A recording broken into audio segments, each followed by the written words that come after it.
Sorry, I keep stopping this and then restarting. It's fine. We'll upload them in order and see how this works out. But anyway, there's a song on this album called Godzilla, which all of a sudden turns Blue Oyster Cult into, you know, superstar status. One song off of an album.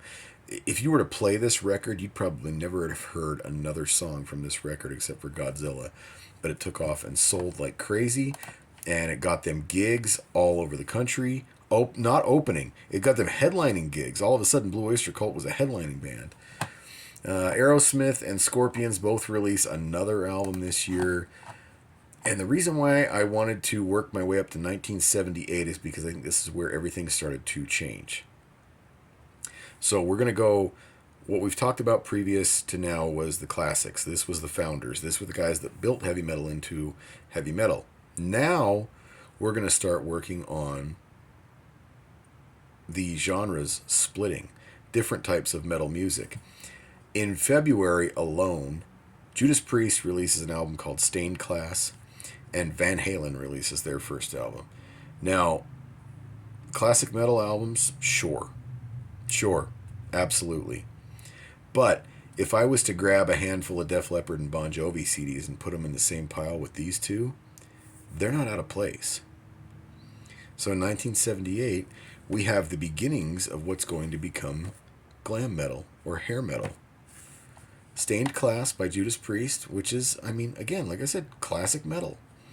If you were to listen to it, you'd hear songs like Exciter and Beyond the Realms of Death, which would still be considered classic metal songs, but they would feel right at home with something that Priest releases in the late 80s.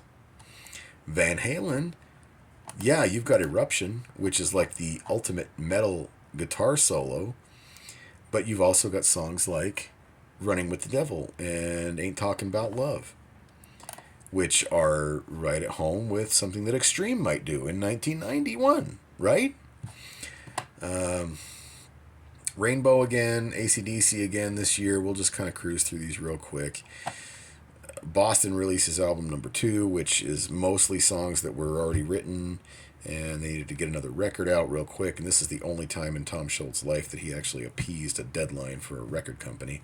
Don't Look Back went off and sold like 9 million copies. So something worked out well for him on this one. Scorpions release a live album. Now this is going to be sort of the last of the classic Scorpions before they become the modern Scorpions. And again, we're 1978 here, so right after this, we're gonna find a band that fits right at home with these hair metal and glam metal bands. Ace Frehley, Gene Simmons, Paul Stanley, and Peter Criss, as we discussed, all released their first solo albums.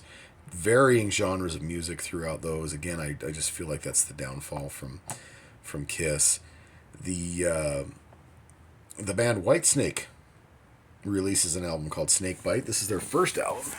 This is not the Whitesnake that you know from 1987. It is David Coverdale, who is the lead singer and the main songwriter. Nobody else is still in the band in 1987 when you first really hear Whitesnake take over the radio waves. This is classic rock. This is a step down from Deep Purple. Now, David Coverdale did sing for Deep Purple for a little while. This version of Whitesnake is exactly what he had in mind, I think, when he took that job as Deep Purple's singer. It's rock and roll. It's classic rock. It's blues rock. But it is white. It's got the Whitesnake logo and the Whitesnake name on it, so that's where that started. So again, if we're sitting here in 1978 and we're seeing the beginnings of this hair metal movement start. Killing Machine by Judas Priest. Well, it was called Killing Machine, I think, in Europe. Boy, did they changed the name of this album for the United States release, I think.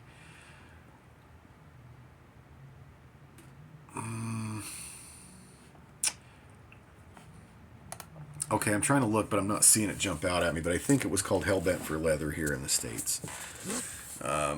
Another great album, but another one that's going to push us right up to the cusp of hair metal.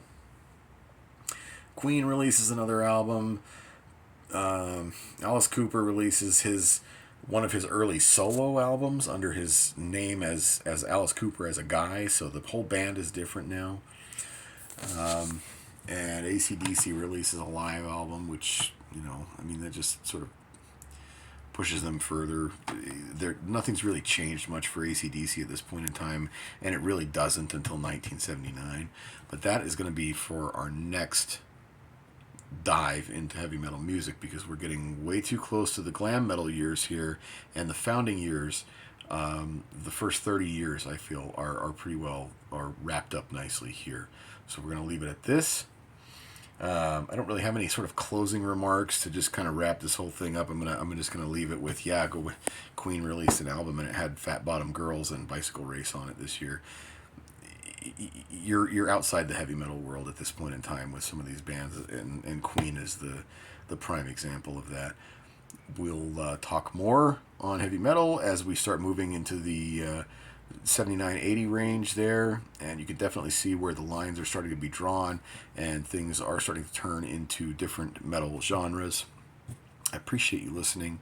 I'm sorry my voice is dry now. I'm getting hoarse. This is probably the longest video I've ever made if I was to compile all these into one. And I don't even know if you're all still listening right now, because I've done nothing but prattle on for 40 years worth of guitar-driven music. But if you're interested in that sort of thing, then maybe you're still sitting here listening to me. So thank you. I appreciate it. Check out the other Know Your Music videos. This is obviously a little different than what we've done in the past, and we're going to keep moving forward like this in the future in my studio, not here in the work office, of course. And again, I really appreciate everybody, and I will talk to you again soon.